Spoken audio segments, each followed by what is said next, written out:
the day. When you get an opportunity in this game, you make a play. The playmakers on three. 1, 2, 3. Touchdown, Kansas City! The Chiefs are right in the thick of it, baby! Well, hello, Chiefs Kingdom, and welcome to this special episode of Defending the Kingdom. Mitch Holthus with you, voice of the Chiefs, along with senior team reporter Matt McMullen. Tonight we're at Tomstown. Yeah. Main Street, Kansas City.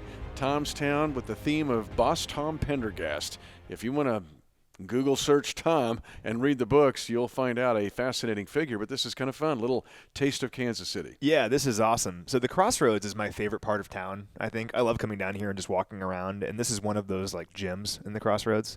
Yeah. The history of this place and also just the vibes are awesome. So it's so much fun to be here. You'll feel like you're in the 1930s in Kansas City when you come here to Tomstown, and by the way, the official gin partner of the Kansas City Chiefs. So, again, if you come to Kansas City, a lot of you around the world want to come here for a pilgrimage and go to GEHA Field at Arrowhead Stadium, then make sure you put Tomstown on your list when you come here. All right, the other part that we want to get into before we get into the kind of the guts of this Jaguars-Chiefs game are the patches that we're wearing. This is the annual Salute to Service game. Truthfully, it's my favorite regular season week of the year. The Chiefs have been the leaders in this in the National Football League in doing just exactly that, saluting to service, those who have served, those who serve, and those who will serve, not only in the United States, but to our allies around the world, right? A lot of the folks that are in the Chiefs Kingdom are not citizens of the U.S., but love the Chiefs.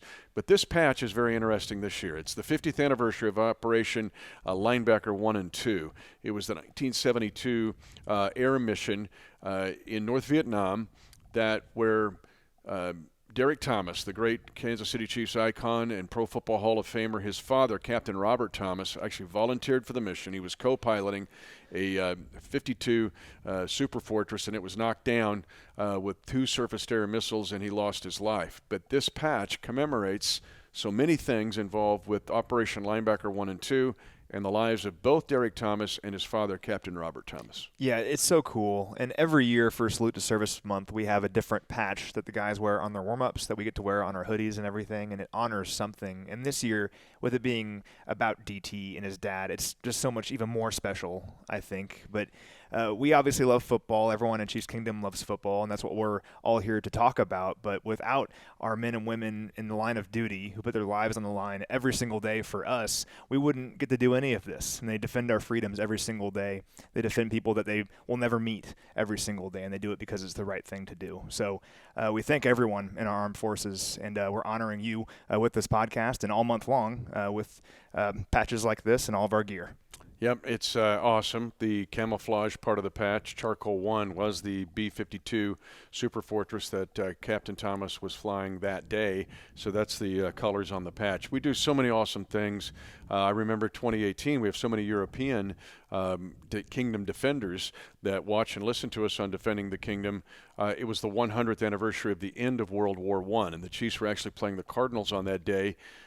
To the day, 100 years later, November 11th in 2018, and we in the stadium played 21 bells, just like they did throughout Europe, the day that the armistice was final on the 11th hour of the 11th day of the 11th month. But I just remember the moment where all the Chiefs players and all the Arizona Cardinals players just stopped as those bells played. And it just gave me an indication of how much the Chiefs organization values what you just said and is a conduit for think beyond football to bigger things. Yeah, that day was so special. I remember that. And you think about how we still remember those people and we understand what they did for us and to make America what it is today. We remember that 100 years later. And for Chiefs players and Cardinals players, obviously they're going to go on the field and compete against one another, but for them to stop and recognize that and for everyone in the stadium to stop and have that perspective, it was very cool to be a part of. And every single year we do this. And with this particular patch, with it being the Derek Thomas connection with his dad, it's just really amazing stuff. So it should be a really amazing event at GEHA Field at Arrowhead Stadium on Sunday. If you're going to come to the game, make sure you stay in your seats at halftime. Oh, boy. Oh, boy. Yes, sir. Yes, sir. And when you come to GEHA Field at Arrowhead Stadium on your pilgrimage from around the world, you Kingdom defenders, also put the National World War I Museum on your list, and then come here to Tomstown, and you'll be checking off 2 things you need to do when you come here. All right. Speaking of checking the list, let's check the list. Let's go around the world with our Kingdom defenders and on defending the Kingdom. Yeah, what a segue. It's perfect. Yeah. So I have 14 today. People around the world listening to DTK. So we have DW in Tucson, Arizona, a 20-year veteran of the Air Force. It's our first one. We have Nick in Jacksonville, reporting from behind enemy lines, originally from Shawnee, Kansas. His 2-year-old son, Rivers, often says, "Go Chiefs," but it sounds like goat cheese. Made me laugh. We've got Zoran from Croatia, Rob from Seoul, South Korea, Penny in Calhoun, Missouri. Mark was listening in Tennessee last week, so reporting from behind enemy lines. Wilson is in Jamestown, New York, just south of Buffalo. Trevor's in Pensacola, Florida, but originally from Columbia, Missouri. Summer is in Joplin, Missouri. Gary is in Springfield, Missouri. Always have to get someone from Springfield on here. Every week. Yep. Dwight's listening in Jamaica. Alice is in Pittsburgh, Kansas. Go Gorillas.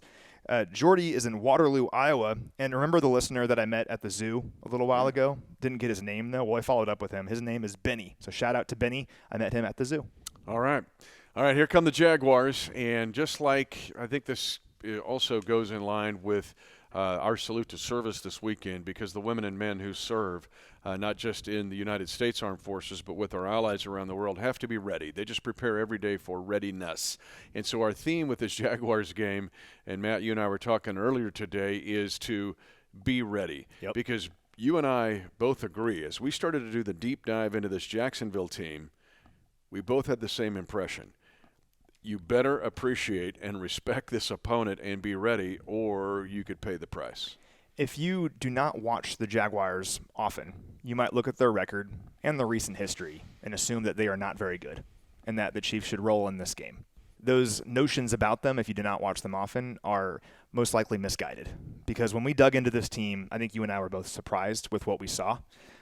Really on both sides of the ball, this is a team that has a ton of young talent. Mm-hmm. And they're young, so they don't always put it together in the end with a victory, but they are tough throughout.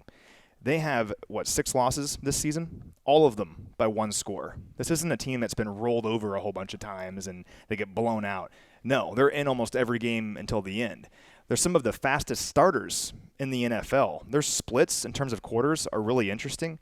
They're one of the best teams in the NFL in the first and third quarter. They're plus 63 in point differential, but they just struggle to finish. In the second and fourth quarters, they're minus 42. But they have the third largest first quarter scoring margin in the NFL. So they're a good team that doesn't quite put it all together at times. They're inconsistent, but they're very talented, and this will not be an easy one for the Chiefs. The Chiefs need to make sure they go into this game knowing that they're going to get a really good shot from a very young, talented team.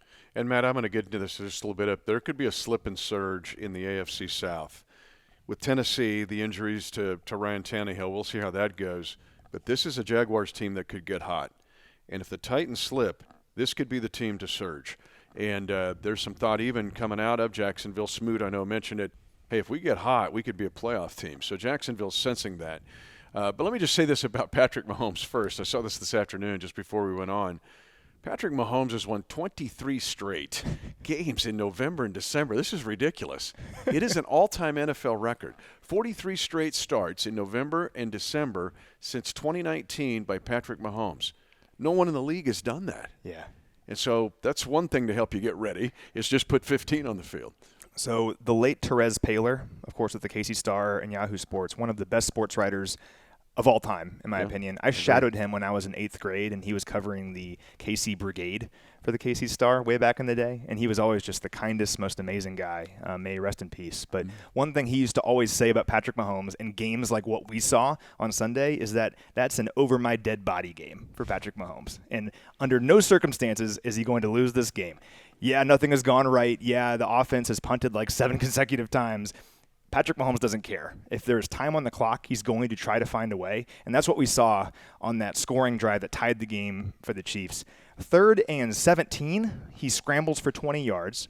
3rd and 9 in the red zone, he scrambles for a 14-yard touchdown. And then on the 2-point conversion try, we got a few redos because of penalties and everything. He then scrambles for the 2-point conversion, ties the game for the Chiefs with only a couple minutes left. The Chiefs end up winning it in overtime. But that's the kind of game that separates a team that has a guy like Patrick Mahomes from other really good teams. Because I remember thinking about it for just years as a Chiefs fan. You see quarterbacks like Peyton Manning or Tom Brady, you're like, man, those guys have that guy, and that guy finds a way. We are so fortunate that we have that guy. Absolutely, and we have the other guy, Travis Kelce. Those two together have more yards in a 5-season span than any quarterback tight end duo in NFL history in a 5-year span. All right, let's jump into the be ready part of this. And to me, who jumps off the page with this Jaguar team where they've really changed is Travis Etienne, the great running back out of Clemson who was Trevor Lawrence's teammate there. Last year had the Liz Frank injury and missed all of 2021. He was slow in becoming a starter. Doug Peterson slowed him into that RB1 role, but since he's been there, 469 yards for Etienne.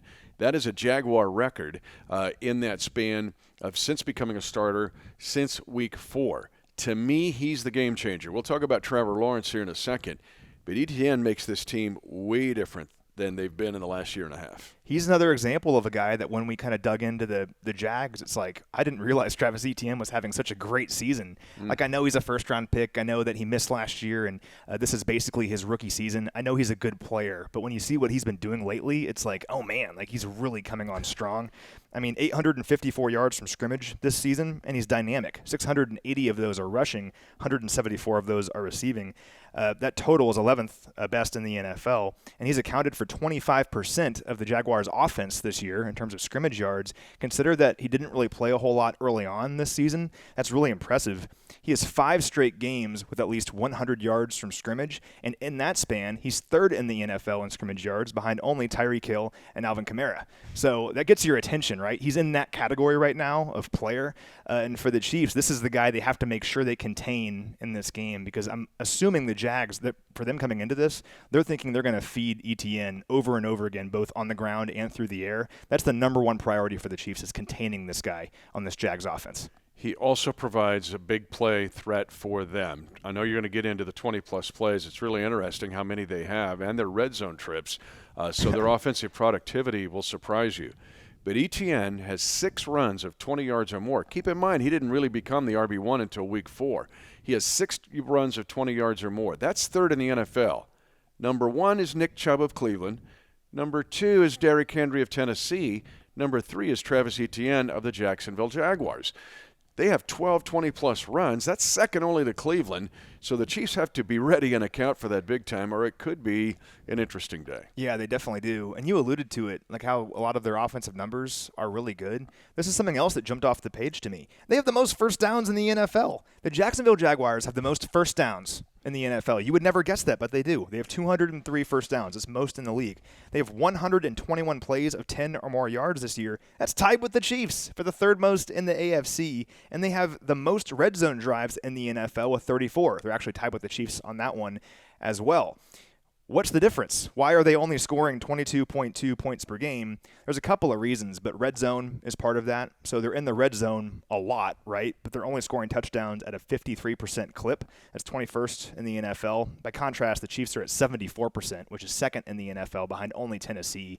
And Tennessee's is kind of cheating because they have way less red zone drives than the Chiefs do.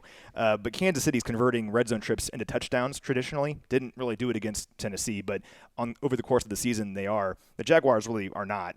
And they have 4 red zone giveaways this season. That's tied for the most in the NFL. And 13 turnovers overall as a team. That is number 6 in the league. But this team can move the football. And they're the kind of team that doesn't really struggle offensively throughout the game. They struggle when they get down into the red area. But those kind of teams are dangerous because it only takes a few plays to turn those red zone numbers around. So for the Chiefs defensively, coming off a great game against Tennessee, particularly in the second half, got to make sure you take these guys seriously because all year long they're moving the ball honestly better than most teams. Trevor Lawrence, we can discuss him here. We know he's a terrific talent. He's been up and down. You mentioned the red zone turnovers. It's been turnovers for him, and I know Doug Peterson's bringing him along as he goes here. And last year was a disaster for this franchise until the end when they pulled off some of the biggest upsets of the year. But Lawrence threw 17 interceptions last year in his rookie year. That tied for the NFL lead. This year, he has 6 interceptions, and he's lost 5 fumbles. There's your 4 red zone turnovers. He has 11 giveaways, Trevor Lawrence. That is the most of any human being in 2022 in the National Football League. Yeah, consistency is really the thing with him. You can clearly see at times why he was the number 1 overall pick a couple years ago, and one of those guys that everyone said would be a slam dunk. Like, a talent is obvious, but he's just not consistent right now in his career, and that's happened this season. He's been really good sometimes. He has 4 games this season with a passer rating north of 109, but also 4 games with a passer rating south of 76.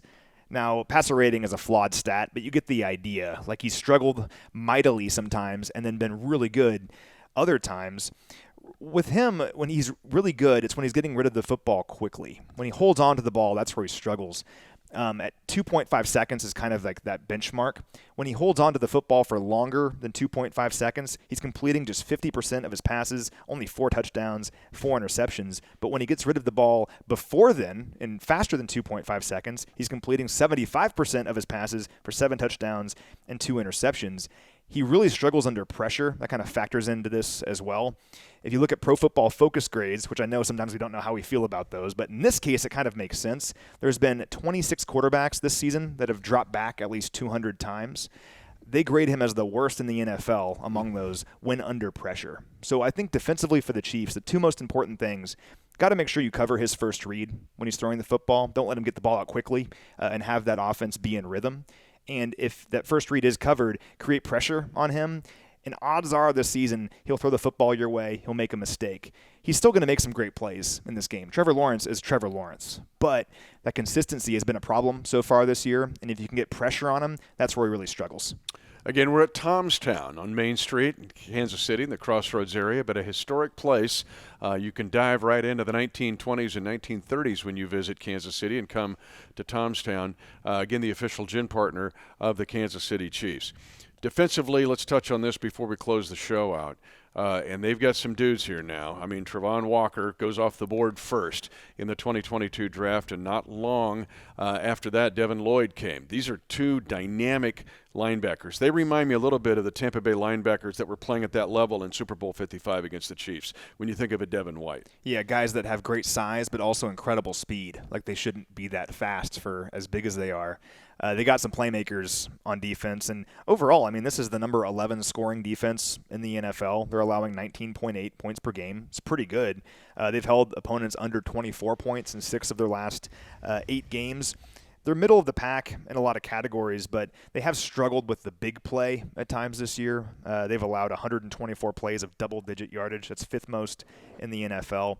And even though they have all this talent, at times they struggle to get off the field. They don't often get the opposition behind the sticks with like sacks and stuff like that. They're kind of middle of the pack in those areas as well. But they've allowed 19 drives of 10 or more plays. That's 3rd most in the NFL. Defense gets tired after a while, and then all of a sudden they get beat over the top for a big touchdown. They've lost so many close games. I have a feeling that when the defense is on the field too much at times, that's kind of where these things slip away for them. Kind of saw that against the Broncos a few weeks ago.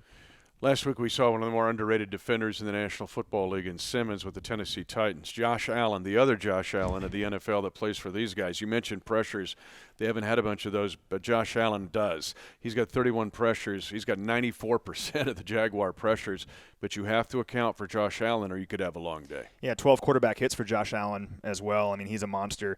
DeJuan Smoot is coming on lately for them. He has 5 sacks this year and 3.5 in his last 2 games. He's the tricky one. Yeah. He'll sneak up on you. Yeah, no, he's been good lately for them. And they have other guys like Arden Key, pretty good player. Yeah. But what's really interesting with these guys is even though they have all this talent, missed tackles has been a problem for them. They have 99 missed tackles this season. That's most in the NFL. They have 4 players with 10 or more missed tackles this season, and the Chiefs have the most yards after the catch of any team in the NFL. So that's one area to watch in this game.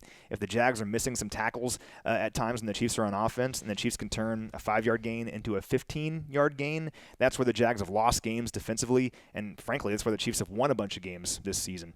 Missed tackles are often the indicator of a defense that is young and still growing, but is talented. That can change at any time. but at least so far, the Jaguars have struggled in that area. Yeah, I think slip and surge here if you're going to follow the AFC South over the next 8 weeks. One other guy I want to mention here is Foye Oluokun. We have a lot of St. Louis Kingdom defenders, right? He played at John Burroughs High School with Zeke Elliott, St. Louis native, but he's been a very good player. He was with Atlanta, had a big game against the Chiefs. In fact, a 51-yard interception against the Chiefs in the COVID year of 2020, but he's a really good, sneaky defender for Jacksonville. So let's close this way. Again, we're at Tomstown. When you come to Kansas City, or if you're in the Chiefs Kingdom, this is a must-visit to come here and have an evening out, date night, visit with some friends and be here, but you'll feel like you're traveling back in time. It's wonderful. I love the history of this place. But Doug Peterson came to Kansas City with Andy Reid when the Chiefs were 2-14 and at the bottom of the NFL. I said algae at the bottom of the ocean, phytoplankton. Doug walked into a difficult situation in Jacksonville. Let's just call it what it was. It was a mess. It was a mess with the young team. But you already see what Doug did in Kansas City, helping Coach Reid get off to that great start in 2013. Now, it's not a 9-0 start, but if there's a slip and surge here in the AFC South with the Titans getting replaced here a little bit or challenged by the Jaguars, to me it's that Doug Peterson knows how to do reclamation projects, and he's got Press Taylor with him, who I respect. Mike Caldwell's the DC.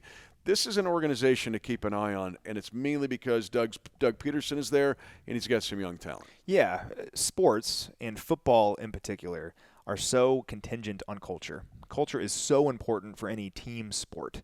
In the NFL, that's certainly the case, and I think the comparison you made between the 2013 Chiefs and this year's Jacksonville Jaguars is so accurate because that Chiefs team in 2012 had so much talent. I think they had 6 Pro Bowlers on that team, but yet they won just 2 games. The culture wasn't there. Coach Reid comes in with Doug Peterson as offensive coordinator. Immediately the culture changes, immediately, and we're still enjoying that culture here today that he laid the foundation for way back then. For the Jags, of course they want to win this season, but they're thinking down the road. They're thinking, what kind of culture can we build that we can enjoy for the next 5 to 10 years? And Doug, in his press conference, I think it was yesterday, even mentioned this, like, of course I'm focused on the wins, but I'm focused on how we're also playing in these games. Are we fighting throughout? Are we trying to find a way in the end? Are we in it at the very end? And the answer for them this season is yes, they're in all of these games. That's why this isn't an easy team. This isn't an easy win for the Chiefs by any means, because this team is young and fighting and establishing a culture, and they have nothing to lose. And when you're really talented and you have nothing to lose, that makes you dangerous. That's what we saw even last season late against the Colts when they beat the Colts and kept them out of the playoffs. So this Jags team is going to be a lot of fun, like you mentioned, to watch in years to come because they're very talented. I think they're trending in the right direction. And as we've seen with Doug, he can help build the winner. So it'll be tough. The good news is Coach Reid, though, traditionally beats his pupils in these games. Hopefully he adds to that record here on Sunday. Yeah, they also beat the Bills last year 9-6 and one of the biggest upset of the whole year, and that allowed the Chiefs to play the Bills at home. And Josh Allen sacked Josh Allen. That was so cool. I invited Boss Tom Pendergast to come tonight. He didn't make it, nor did Harry Truman. How rude. Well, I know. Well, Boss Tom helped Harry climb up the political ladder. I invited H. Roe Bartle, the old mayor of Kansas City who promised Lamar Hunt all those season tickets to get the Dallas Texans here. Yeah. I invited all those guys. Nobody showed up. But tough. I'm here. You're here. Well, that's what matters, man. It's all that youth. It's all that youthful talent. Oh, yeah. But when you come to Kansas City, make sure you visit Tomstown. Again, on Main Street in the Crossroads area. Hey, you can take the streetcar. I'll drop you off right here. You will have an outstanding evening. Also go to the National War I Museum. Remember, this week is Salute to Service at GEHA Field at Arrowhead Stadium, as we remember the late Captain Robert Thomas in particular, and the Vietnam veterans who many times don't get the honor and recognition that they deserve. He's Matt McMullen, senior team reporter. I'm Mitch Holthus, voice of the Chiefs. Chiefs Kingdom, Kingdom Defenders. Be ready. 10, 5, touchdown! Lock it down! And the celebration begins at Arrowhead.